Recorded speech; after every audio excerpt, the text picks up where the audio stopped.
Okay, so let's talk about what goes into calculating the EFC. What goes into calculating the EFC? Well, first of all, income. It's a heavily income-driven calculation, heavily income-driven.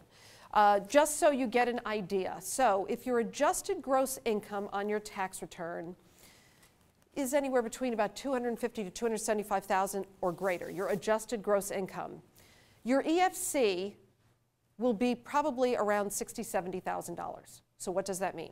Well, most of the schools in the United States to date, there's really no school that's much more their cost of attendance than around $70,000, $71,000. I think NYU is probably one of the most expensive schools and doesn't give any money, by the way. But so if you have an EFC of $60,000 or $70,000, your need is, if it's 70, your need is 0, right? And so for you to get any kind of aid or anything other than that unsubsidized student loan just really won't happen. But there's also one other thing to note. So family income. Let's talk about assets. This is another very important piece. So let's say you have $100,000 in non-retirement assets, okay, non-retirement investments, savings, whatever, and it's in the parent's name. So if you have $100,000, the FAFSA, the federal government, says about $5,000 of that will go towards your EFC, okay? If that same $100,000 was in the child's name, right, $20,000. It's assessed at a 20% rate versus around a 5% rate. Very, very different, right? So way back when I started my kids' college funds, oh, by the way, just so any of you are panicking out there, a 529 is a parental asset. It's not a student asset.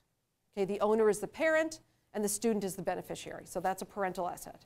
But if you've got an UGMA account, if you've got an UTMA account, if you've got a trust in the child's name, that is a child's asset. And the federal government said that's assessed at a 20% rate, that child should be able to put 20% of that into their college education. Okay, so I can't tell you where to put your money. Ed or your financial advisor can tell you where to put your money, but I can tell you the effects it will have on financial aid. Okay? Household size. So on the other end of it, if let's say you have 4 children and your household size is 6 versus, let's say, 3, who maybe you have 2 parents and an only child, the federal government gives you credit for that. It says, well, you know, you've got a lot more expenses because you've got more children. So household size. Children in college. This is an important one. So many times, you know, when you have 2 children in college, or I dealt with triplets this year, they're going to have 3 children in college at one time for all 4 years or maybe all 6 years. What the federal government says is, so let's say your EFC for one child is $30,000. If you have 2 children in college, that actually gets cut in half. So $15,000 for one child and $15,000 for the other. It's still $30,000 out of your pocket, but it is cut in half.